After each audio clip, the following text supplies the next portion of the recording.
سلام دوستان، افشین هستم. خوش اومدید به یه ویدیوی دیگه از من. امروز میخوایم خدمت شما یه کنسول جدید معرفی کنیم، کنسول گیمستیک پرو که میخوایم امروز این کنسول رو با هم آنباکس کنیم و بررسیش کنیم، خدمت شما نشون بدیم که این کنسول چه دردی میخوره، به درد چه گروهی از گیمرها میخوره و به چه شکل هستش.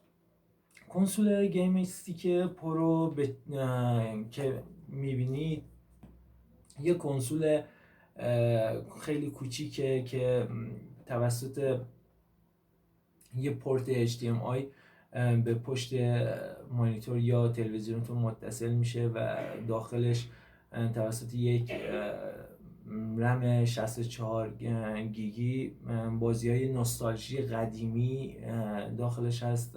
در حدود 20,000 تا بازی در داخلش هست که بیشتر این بازی‌ها مربوط به کنسول‌های نینتندو، میکرو، سگا و پلیستیشن وانه که همه رو در یک رم 64 گیگابایتی ریختن و داخل این کنسول قرار دادن که شما میتونید این 20,000 تا بازی رو ازش استفاده کنید. بیشتر بازی ها مربوط به کنسول های قبلن و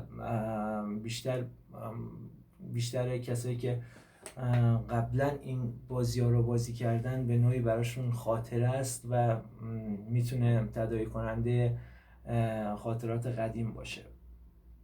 خدمت شما عرض کنم که این کنسول گیم استیک پرو کلا کنسول گیم استیک دو نوع کنسول داره که یه نوعش مشکیه و دسته هاش شکل پلیستیشن وانه یا پلیستیشن 2 که یه مقدار از این پایین تره و این مدلش مدل پروشه که دسته هاش به شکل پلیستیشن 5 طراحی شده و یه مقدار از لحاظ کیفیت بهتر توی این مدل عمل کردن و همینطور که میبینید روش نوشته 4K، ولی 4K این کنسول به این معنا نیستش که شما بیاید و تصاویر به صورت 4K واقعی ببینید. این 4Kش به این معنایی که کنسول های قبل مثلا پلیستیشن یا پلیستیشن وان یا سگا رو یا نینتندو رو وقتی شما به تلویزیون 50 اینچ عریض وقتی وصل کنید به شکل مربع یه قسمتی از تصویر براتون نمایش داده خواهد شد، ولی توی این کنسول این شبیه سازی شده و کل صفحه رو میتونید داشته باشید و این 4K که اینجا نوشته فقط به این معنیه که کل صفحه، یعنی شما تو تلویزیون 50 اینچ 60 اینچ هر اینچی که داره میتونید کل صفحه رو تصویر داشته باشید. بریم برای آنباکس این محصول و بیشتر باش آشنا بشیم. قبل از اینکه اینو با کنم بهتون بگم که این کنسول به درد گروه سنی 5 تا 12-13 سال میخوره و بیشتر از اون به دردشون نمیخوره، با توجه به اینکه بازیاش قدیمیه. شاید فقط برای مثلا کسایی که قبلا این بازی‌ها رو بازی کردن فقط حکم خاطر بازی رو داره، مثلا یه جورایی براشون تداعی کننده خاطرات قدیمه، ولی در کل با توجه به کیفیت بازی‌هایی که الان اومده نمیتونه اون کیفیت قابل قبول رو برای یک گیمر ارائه بده، ولی برای بچه‌ها گزینه خوبی میتونه باشه و اونایی که بچه‌های کوچیک دارن، بچه 5 سال تا 10 سال دارن، میتونن از این کنسول براشون تهیه کنن و بچه‌ها با توجه به اینکه بازی‌های زیادی توش داره، 20,000 تا بازی داخل این کنسول هست، میتونن از این کنسول استفاده کنن و خیلی سرگرم کننده است براشون. میریم برای آنباکس این محصول.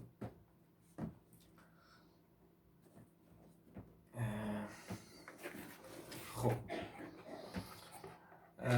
اول خدمتتون بگم که این باتری رو ما خودمون تهیه کردیم، داخل خود کنسول باتری نداره و شما باید برای دسته‌هاش جداگونه باتری تهیه کنید. دو تا دسته داره، دسته‌هاشو که میبینید خیلی کیفیتش هم در حد خودش خوبه، قابل قبوله. این متریال پلاستیکش هم بد نیست، خوبه، ولی نباید انتظار دسته پلیستیشن 5 رو ازش داشته باشین. درسته طراحی شبیه دسته پلیستیشن 5 ولی دسته پلیستیشن 5 خیلی از لحاظ متریال، خیلی از لحاظ دکمه ها خود خیلی دیگه کیفیت بالاتری داره. حالا دسته ایکس باکس من اینجا خدمتتون نشون بدم، دسته ایکس باکس هم حتی به این شکلی که خیلی کیفیت خوبی داره از لحاظ متریال، جنس پلاستیک و حتی وزن.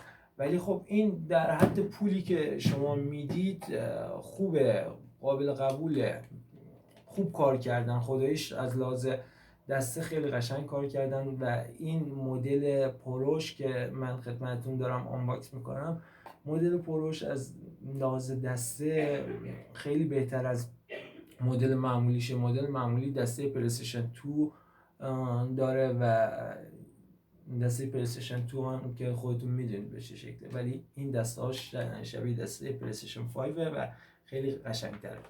دو تا دسته داره، از دو تا دسته و خود کنسول که خدمتتون الان نشون بدم به این شکله که میبینید. حالا اینو من دانگلش قبلا زده بودم بهش. یه دانگل داره که زیرش وصل میشه برای ارتباط گرفتن دسته ها و به این قسمت USB تهش وصل میشه و این توسط پورت HDMI وصل میشه به پشت مانیتور یا پشت تلویزیونتون. ولی همراه با این کنسول یک رابط HDMI هم دادن که برای اینکه بعضی از تلویزیون‌ها به این شکلی که این پشتش خیلی نقطه کور داره و نمیتونید شما یک دیوایس اینقدی رو بتونید وارد پورت HDMI کنید. یعنی پورت HDMI بعضی از تلویزیون‌ها از زیر میخوره و این جاشو نداره و یا اینکه بغلای این کنسول میتونه پورتای دیگه‌تون رو کور کنه. به خاطر همون یه رابط باهاش دادن که شما میتونید از این رابط استفاده کنید و به این شکل به کنسولتون، به تلویزیونتون متصل کنید که میبینید. این رابط رو میزنید و این سر HDMI وصل میکنید به تلویزیون یا مانیتورتون. این از این کنسول و خود کنسول هم شبیه فرم پلیستیشن 1 رو بهش دادن که یه مقدار خواستن نوآوری کنن. و این دانگل هم که خدمتتون گفتم، دانگل زیرش میخوره و برای ارتباط گرفتن دسته ها هستش. و سیستم برق رسانی این کنسول با برق دو شاخ نیست، فقط با یک USB که با USB شما میتونید سیستم برق رسانیش رو انجام بدید. به این شکل که میبینید USB رو، یعنی تلویزیونتون باید یه پورت USB هم داشته باشه که فقط برای برق رسانی ازش استفاده میشه. و این مینی USB کوچیکه رو میزنید ته کنسول و خود این USB هم میزنید پشت تلویزیون یا هر دیوایسی که مانیتور یا هر چیزی که میخواید تصویر بگیرید ازش. همین دیگه. و یه دفترچه راهنما داره که دفترچهش چینیه و به دردتون نخواهد خورد. البته انگلیسی هم هستش ولی خب چیز خاصی نمیتونید از توش در بیارید. و بریم برای نصب کنسول و خدمتتون بگم که به شکل اینم بهتون بگم که این دستهاش با باتری نیم قلمه که باتری ها رو میتونید هم باتری شارژی براش بگیرید که این نیم قلم ها رو بذارید داخل جای شارژش و شارژ بشه، هر بار مجبور نباشید برید و پول باتری بدید و باتری براش بخرید. هم میتونید باتری معمولی براش بخرید که ما باتری معمولی گرفتیم و زیر دستش هم یک دکمه داره که این چپ و راست میشه و این دسته رو روشن خاموش میکنه. الان میبینید این دسته که وقتی اینو میزنید اینجا یک چراغ چشمک زن آبی و قرمز هست. اگر این آبی روشن بشه یعنی اینکه دستتون کانکت شده و اگر قرمزه روشن بشه یا همونطور چشمک بزنه یعنی اینکه دستتون کانکت نشده. بریم برای نصب کنسول.